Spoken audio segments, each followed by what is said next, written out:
어제 우리가 37편을 처음 열고 오늘 이게 닫게 되는데, 이 37편은 다시 한번 말씀드리지만 이 인생의 길, 인생의 두 길에 대한 이야기를 아크로스틱, 그러니까 알파벳으로, 히브리어 알파벳으로 한자 한자 풀어나가는 시입니다. 그래서 그 인생의 두 길을 정의하기를, 한쪽 길은 크고 넓은 길, 그리고 한쪽 길은 좁고 긴 길. 근데 크고 넓은 길은 우리가 아는 것처럼 악인의 길이요. 그리고 좁고 긴 길은 바로 의인의 길이다라고 얘기합니다. 악인의 길은 쉽고 편한 이유가 화낼 때 화내고 승질낼 때 승질내고, 또한 먹고 싶을 때 먹고 쥐고 싶을 때 쥐어버리면 되기 때문입니다. 주변의 사람도 별로 보일 거 없고, 자기의 기쁨과 자기의 행복을 위해서 다른 사람의 기쁨과 행복도 앗아갈 수 있는, 말 그대로 굉장히 편한 자기 편의식의 길입니다. 반면에 의인의 길은 그렇지 않죠. 생각할 게 많고 고려할 게 많고 눈치 볼 것도 많습니다. 심지어 모든 행동 하나하나가 때로는 자기의 뜻대로 되는 것도 없습니다. 왜냐하면은 자기의 뜻이 아니라 하나님의 뜻을 쫓아 살기 때문인데요. 시편에서 말하는 하나님의 뜻, 하나님의 도라는 것은 다름 아니라 토라를 뜻합니다. 이 토라라는 것은 모세오경을 얘기하고, 하나님께서 모세를 통해서 주셨던 삶의 규칙들이 있죠. 십계명을 비롯한 613가지의 그 규칙, 그 규칙을 따라서 살아야 되니 자유롭겠습니까? 그리고 뿐만 아니라 그 규칙이라는 것이 대부분 우리의 본능에 반하는 것들이 많습니다. 예를 들어볼까요? 살인하지 말라. 사람들 죽이고 싶죠. 미우면은 복수하고 싶죠. 그리고 거짓말하지 말라. 우리가 밥 먹듯 거짓말하지 않습니까? 때때로. 또 뿐만 아니라 간음하지 말라. 여러분,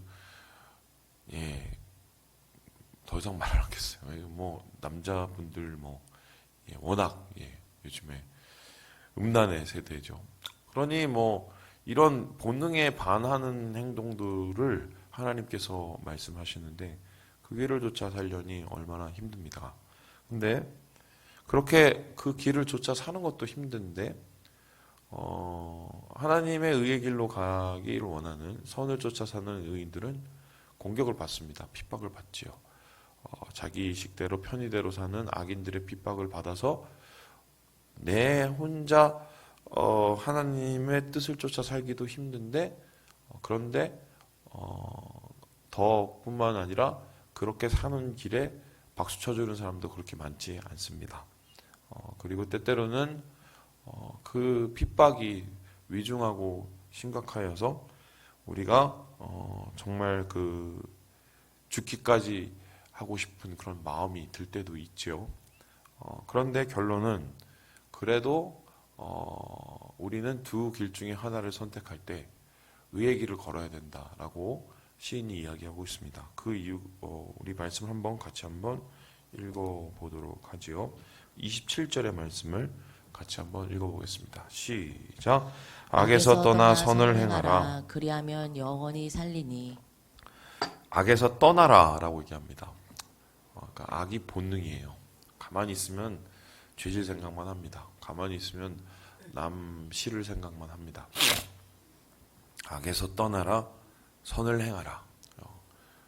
이것은 이렇게 볼 수 있는데, 단순히 악에서 떠나는 것도 힘들지만, 우리가 죄를 안 지려고 몸부림친다고 해서 죄를 안 짓지는 않습니다. 죄를 짓습니다.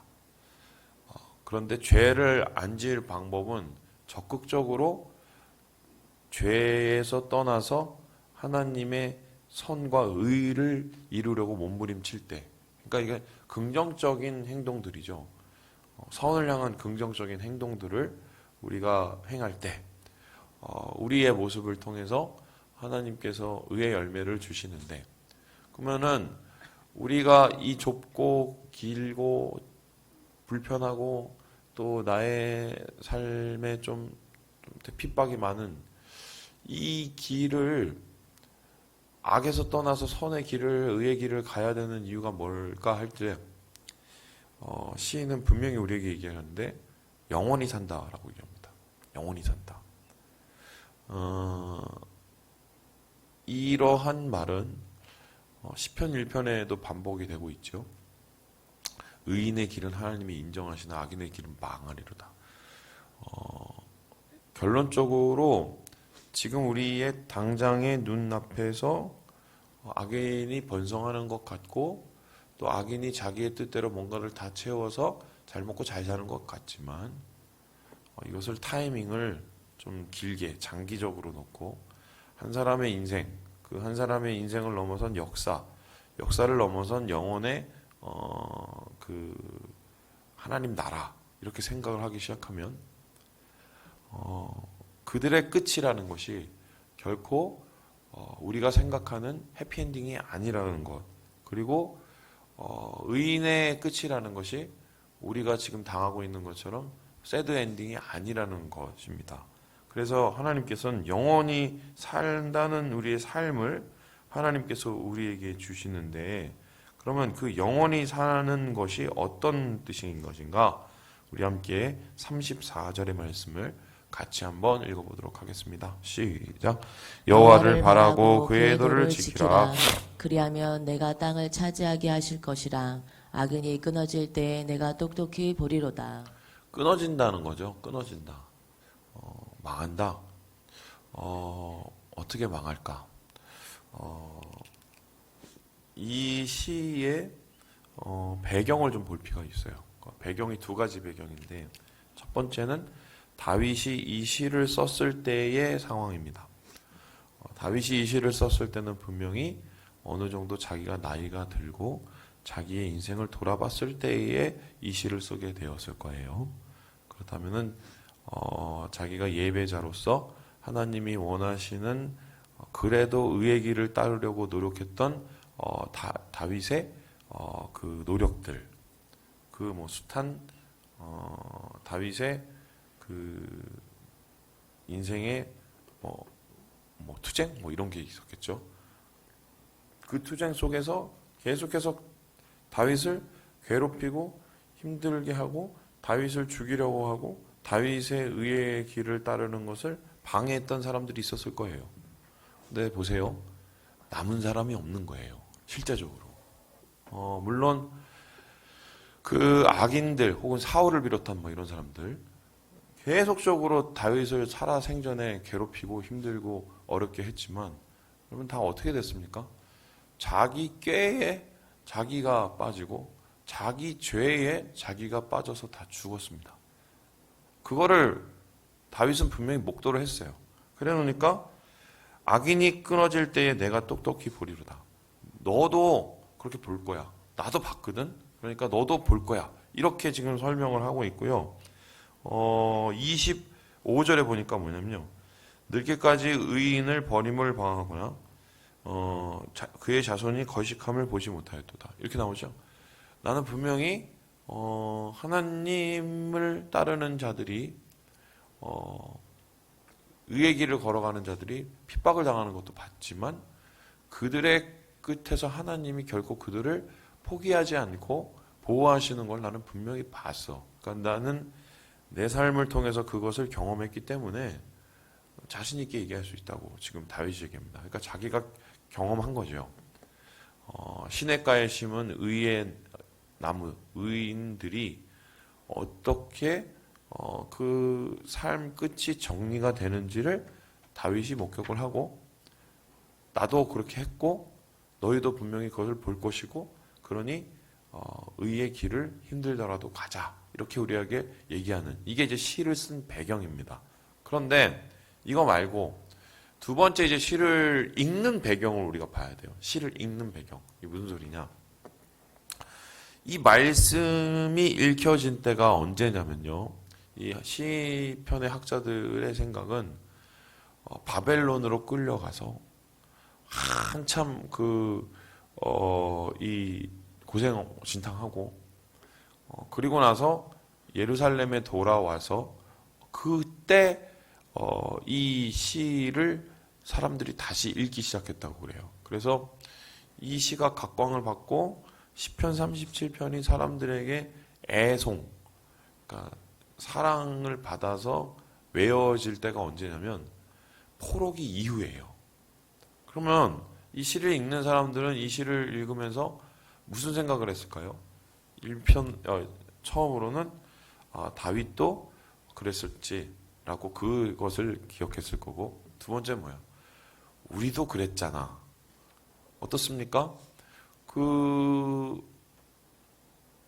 예루살렘을 다 파괴하고 바벨론으로 끌어간 뭐 느부갓네살, 뭐 그리고 그 숱한 바벨론 왕이, 여러분 어떻게 그게 끝이 나는 줄 아세요? 암살당해요. 그러니까 그 어마어마한 권력이 순식간에 그 정쟁의 암투로 지내 악인들의 싸움으로 한 나라가 쑥 날아가요. 그리고는 그냥 그 어부질이죠. 그 옆에 있었던 그냥 그 이민족이라고 해야 되나요? 뭐 고레스. 사실 이 사람들 뭐 페르시아 이 사람들이 옆에 있었던 크지 않는 나라거든요. 그 사람들이 그냥 훅 들어와요. 그래서 그냥 왕조가 바뀌어 버려요. 그러니까 그 당시에 그 이스라엘 백성이 그 바벨론에 살면서 느꼈을 그 충격 뭐 이런 거죠. 어떻게 저 사람이 저렇게 망해? 어떻게 바벨론이 그렇게 순식간에 그냥 사라져 버려? 이거는 이 사람들한테 굉장히 충격이었거든요.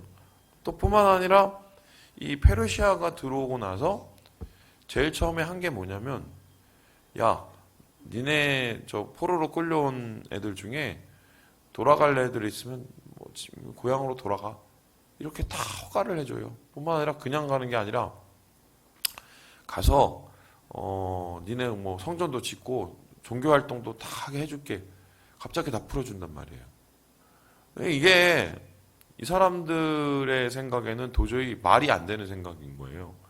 영원할 것 같은 바벨론이 순식간에 그 폭력에, 자기가 폭력에 넘어져 버리고, 그리고 도저히 못 돌아갈 것 같은 그 자기 고향을 갑자기 뭐 생판 알지도 못하는 새로운 인물이 나타나갖고는 돌아가라고 얘기하니까 이거 뭐지? 뭐 이러면서 이제 간 거죠. 그랬을 때 그들은 분명히 생각했을 겁니다. 악인은 한 세대도 가지 못하는구나. 저는 그렇게 생각해요. 북한이 저 온전하겠어요, 저게? 예. 그렇게 예수 믿는 사람 가다 죽이고, 핍박하고, 물론, 그것은 하나님께서 우리 한국교회를 향한 또 징계라고 볼 수도 있겠지만, 어쨌든, 그렇게 자기의 사리 사욕을 위해서 폭력을 아주 그냥 일반처럼 행하는 저 말도 안 되는 나라를 하나님 내비로 두시겠어요? 저는 이게 뭐 국제관계가 어쩌고 저쩌고 그거보다 하나님께서 저희 세대 때 저걸 가만히 안 놔두실 거예요, 제가 볼 때. 근데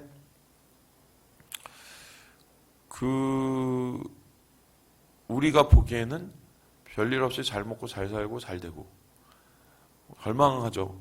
단기로 보니까.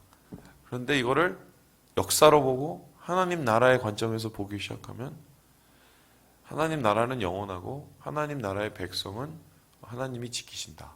그래서 의인의 끊어지는 그것을 우리가 보게 될 것이다. 목도할 것이다. 이 되게 무서운 말인데 오늘 시인이 그렇게 이스라엘 백성들을 의의 길로 초대하고 있는 오늘 말씀을 보게 됩니다. 자, 그렇다면은 범죄자들은 망하고 악인들의 미래는 끊어지는데 우리는 의의 길을 쫓아가는 사람들은 우리가 어떠한 은혜와 어떠한 하나님의 열매를 거두게 되는가? 여기에 대해서 37절에 다음과 같이 이야기합니다. 우리 37절 말씀 읽고 마무리해 보도록 하겠습니다. 시작. 온전한 사람을 살피고 정직한 자를 볼지어다. 모든 평화자의 미래는 평안이로다. 평안이에요. 평안의 땅. 온유한 자는 화평의 땅을 얻습니다. 온유한 자는 땅을 얻을 것이다. 그 땅은 샬롬의 땅이다. 샬롬은 단순히 잘 먹고 잘 사는 땅의 수준이 아니라 하나님과의 모든 관계가 회복되는 땅, 그리고 사람과 사람과의 모든 관계가 회복되는 땅, 걱정도 없고 염려도 없는 땅이 바로 샬롬의 땅이다. 그것을 하나님께서는 주신다. 그 땅을 주실 때 어떻게 하나님께서 허락하시는가? 바로 이 세상에 사는 의인들을 초대하시고 정직하게 살며 주의 길을 쫓아 사는 그 사람들에게 샬롬의 땅을 열어주셔서 더 이상 눈물도 없고 곡할 것도 없는 하나님의 은혜를 열어주신다라고 우리에게 약속하고 계십니다. 이 일이 과연 이루어졌을까? 그 생각을 해보세요. 예수 믿는 사람 예수쟁이라고 놀림받고 그리스도인이라는 것도 사실 비난하기 위한 호칭이었고 초대교인들이 그렇게 짓밟히고 잠시 박해 속에서 무슨 사자밥이 되고 그리고 심지어 그 네로 황제 때는 로마 시내를 밝히는 횃불이 돼갖고 다 불탔습니다. 그 책에 보면 막 로마 시내가 사람 타는 냄새로 진동을 했는데 그 사람 타는 냄새가 그리스도인들이었어요. 네. 졌나요? 그렇게 해서 다 끝났나요? 결국 그 로마라는 나라는 나중에 이 신앙의 힘에 무너지죠. 그리고 기독교를 국교로 봉인하게 됩니다. 그것이 얼마만큼의 행복이었는지는 잘 모르지만 어쨌든 왕의 예수를 믿어요. 나중에 황제가 어떻게 이런 일이 일어났을까요? 총 들고 갔다 싸우고 칼 들고 싸우고 창 들고 싸우고 이래서 그 일이 있는 게 아니라 온유의 힘이에요. 온유의 힘은 무엇입니까? 버티고 기다리고 소망하는 힘. 그것을 포기하지 않았을 때 악을 악으로 갚지 않고 미움을 사랑으로 인내하며 견뎌낼 때 그 온유의 힘이 세상을 변화시키고 로마를 평화의 땅으로 만들었죠. 예. 그래서 오늘 우리 역시 참 신앙하기 힘든 시대 속에 살고 있지만